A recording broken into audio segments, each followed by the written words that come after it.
Guys, welcome back to my channel. आज मैं explain करने जा रही हूँ time to fall in love के एपिसोड नंबर 7।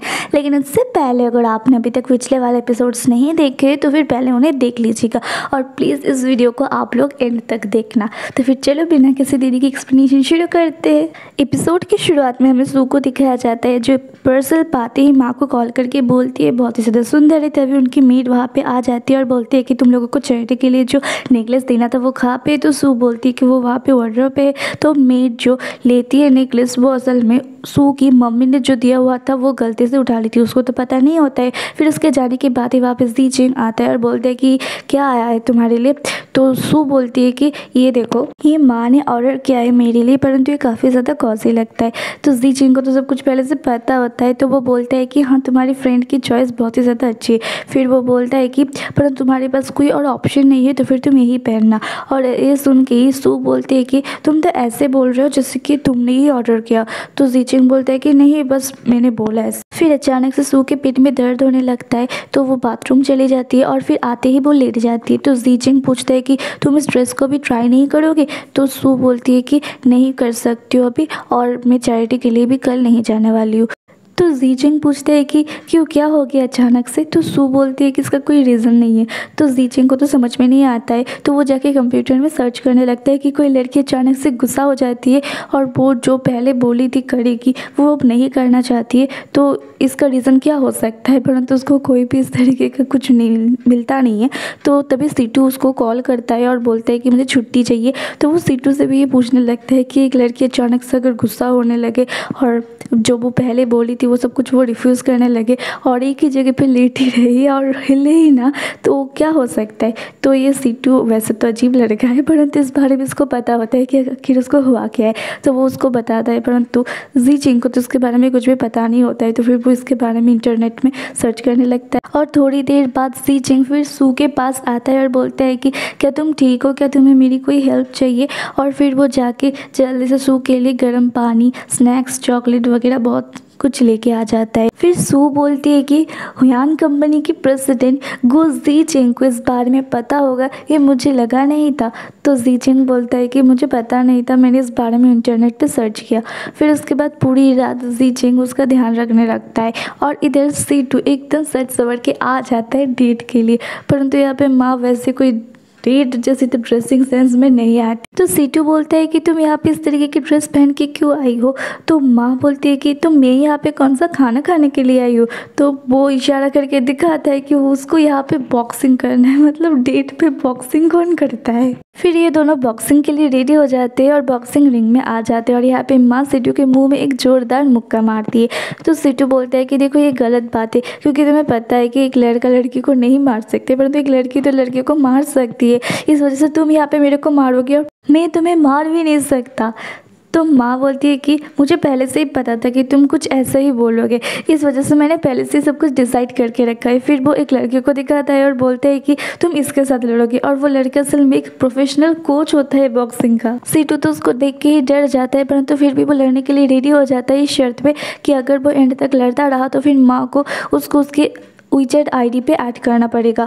और ये जब वो लड़ने के लिए रेडी हो जाएगा, ये चीज़ माँ बिल्कुल भी एक्सपेक्ट नहीं किया था उससे। फिर लड़ाई स्टार्ट हो जाता है और यहाँ पे सीटू बहुत ज़्यादा मार खाने लगता है। तो इस बार तो अब माँ को भी उसका केयर होने लगता है और वो बोलती है कि अब गिव अप कर दो, तुम और कितना मार खाओगे। परंतु वो फिर भी गिव अप नहीं करता है, वो एंड तक लड़ता है। और फिर मैच ख़त्म होती है, उसकी बॉडी में तो हिलने का भी ताकत नहीं होता है। और तभी वहाँ पे ऊपर माँ भी आ जाती है और वो उसको फिक्र करने लगते हैं, परंतु यहाँ पे सीटू तो फिर भी वही बोलने लगता है कि अब तू WeChat पे ऐड कर दो। फिर वो लोग रिंग से निकल जाते हैं और वहाँ पे माँ सीटू के बॉडी में दवाई लगाने लगता है और वो बोलती है कि मैं तुम्हें WeChat पे तो ऐड कर रही हूँ, परंतु एज अ फ्रेंड करोगे। तो सीटू बोलता है कि हाँ कोई बात नहीं, क्योंकि प्यार वैसे भी धीरे धीरे होता है। फिर अगले दिन सुबह का सीन दिखाया जाता है जहाँ पे सू तब भी सो रही होती है और इधर जीचिंग तो खाना खा रहा था ऑफिस जाने के लिए। तभी ग्रैंड माँ आके बोलती है कि तुम अकेले अकेले खाना क्यों खा रही हो, सू को बुलाओ। तो वो बोलता है कि नहीं वो अभी थोड़ा बीमार है। तो दादी बोलता है कि वो बीमार है तो डॉक्टर क्यों नहीं बुलाया। तो जीचिंग बोलता है कि नहीं, वो बस 2 दिन रेस्ट करेगी तो वो ठीक हो जाएगी। फिर जीचिंग इधर सू के पास आता है जो अभी सो रही थी, और वो आके यहाँ पे उसका तबीयत चेक करता है और बोलता है कि अब तुम पहले से ठीक लग रहे हो। फिर वो ऑफिस चला जाता है और उसके जाते ही सू वहाँ से उठ जाती है। मतलब वो सो नहीं रही थी, वो नाटक कर रही थी सोने की।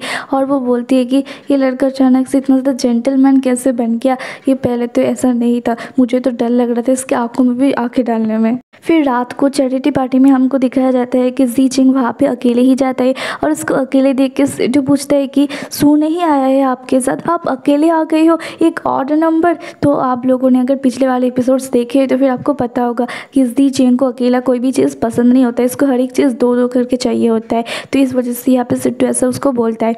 तो जीचिंग बोलता है कि कोई बात नहीं, तुम तो हो ना मेरे साथ। इधर घर में सू और माँ वीडियो कॉल पे बात करती है और यहाँ पे बात करते करते माँ अचानक से एक वीडियो उसको दिखाती है, जिस वीडियो में हमें एपिसोड 1 की सीन दिखाया जाता है, जहाँ पे सू जल्दी जल्दी में ऑफिस में इंटरव्यू देने के लिए जा रही थी और तभी उसका एक्सीडेंट होने वाला था, परंतु जीचिंग की कार की वजह से वो बच जाती है। और इस बार वीडियो में सिचुएशन को ऊपर से देखने से अब सू को भी समझ में आ जाती है कि उस दिन जीचिंग उसको धक्का नहीं मारने वाला था बल्कि उसको एक्सीडेंट से बचाया था, परंतु उसी ने जीचिंग के ऊपर गुस्सा कर दिया और ऊपर से अभी तक उसने माफ़ी तक नहीं मांगी, तो उसको बुरा लगने लगता है। और फिर तब यहाँ पे माँ बोलती है कि देखो सीटू ने मेरे को एक वॉइस मैसेज भेजा है। फिर वो दोनों मिलके वो वॉइस मैसेज सुनने लगता है जहाँ पे सीटू बोल रहा था, माँ प्लीज़ यहाँ पे आ जाओ ना, मैं यहाँ पे बिल्कुल अकेला हूँ, सब यहाँ पे कपल डांस करेंगे परंतु मैं यहाँ पे अकेला हूँ। और ऊपर से सू भी मेरे बॉस जीचिंग के साथ नहीं आया है, इस वजह से वो मेरे साथ डांस करना चाहते हैं परंतु मैं उनके साथ डांस नहीं करना चाहता हूँ, तो तुम प्लीज़ यहाँ पे आ जाओ। और इसी वॉइस मैसेज से सू को पता चलता है कि जीचिंग ने सू के लिए इस चैरिटी पार्टी के लिए एक ड्रेस खरीदा था। तो सू वीडियो कॉल में माँ को दिखाने लगती है कि क्या ये वही ड्रेस है जो तुमने ऑर्डर किया था। तो बोलती है माँ कि नहीं, मैं इतना महंगा कैसे ऑर्डर कर सकती हूँ, मेरे पास इतने पैसे भी नहीं है। तो सू समझ जाती है कि जीचिंग को सब कुछ पहले से ही पता था, परंतु फिर भी वो नाटक कर रहा था, ये ड्रेस उसी ने ऑर्डर किया है। तो वो माँ को बोलती है ठीक है अब मेरे को जाना पड़ेगा। फिर वो रेडी होने लगता है चैरिटी पार्टी के लिए जाने के लिए, और इधर चैरिटी पार्टी में सब लोग कपल डांस करने लगते और यहाँ पे जीचिंग बिल्कुल अकेला हो जाता है, परंतु तभी वहाँ पे सू भी आ जाती है।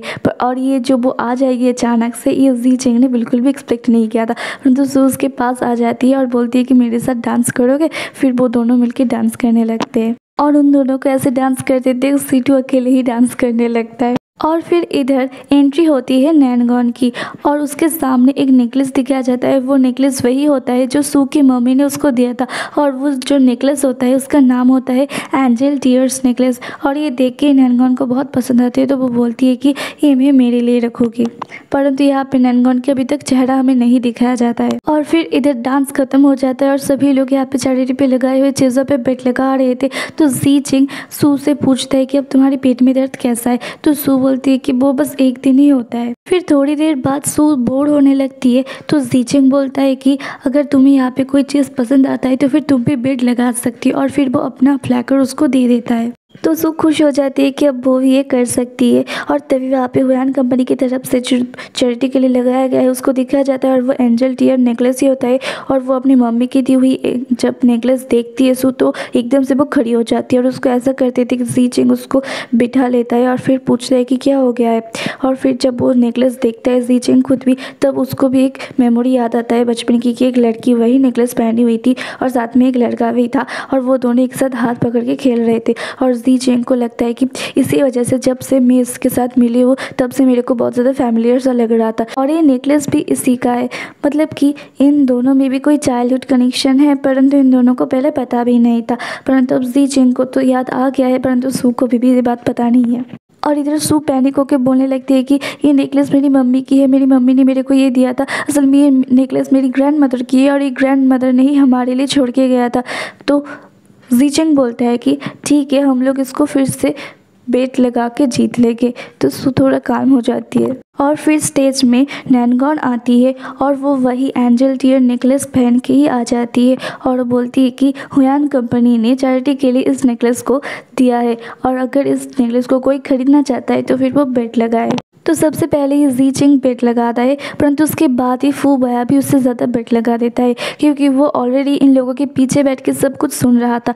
तो सू बोलती है कि प्लीज़ इस पर तुम बेट मत लगाओ, क्योंकि ये हमारे लिए बहुत ही ज़्यादा इंपॉर्टेंट है, तो प्लीज़ इसको हमें पाने दो। तो फू बया बोलता है कि तुम फिक्र मत करो, ये मैं खरीद के वैसे भी तुम्हें ही दूंगा। तो जी चिंग भी ये कैसे होने देता, वो भी उससे ज़्यादा बेट लगाता है। फिर फू बया भी उससे और ज़्यादा बेट लगाता है। फिर फाइनली जी चिंग इसको 2.8 मिलियन में खरीद लेता है। फिर जब जी चिंग स्टेज में जाता है तो नैनगन उससे हाथ मिलाने जाता है, परंतु जी चिंग उसको टोटली इग्नोर करके बोलता है सबको कि मैंने ये नेकलेस खरीदा मेरी किसी स्पेशल वन के लिए। फिर हमें फ्लैशबैक का एक सीन दिखाया जाता है जहाँ पे स्कूल के बच्चे सब ग्रुप फोटो ले रहे थे और वहाँ पे नैनगन जी चिंग से बहुत ही ज़्यादा चिपक रही थी। असल में ये दोनों उस टाइम BFGF थे। तो इसी वजह से प्रेजेंट में नैनगन को लगती है कि जी चिंग शायद उसी के बारे में बोल रहा है, परंतु जब वो सबके सामने सू का नाम लेता है तब वो उसका तो दिल ही टूट जाता है और यहाँ पे सू नर्वस होकर स्टेज में आ जाती है और फिर जी चिंग वो नेकलेस नैनगन से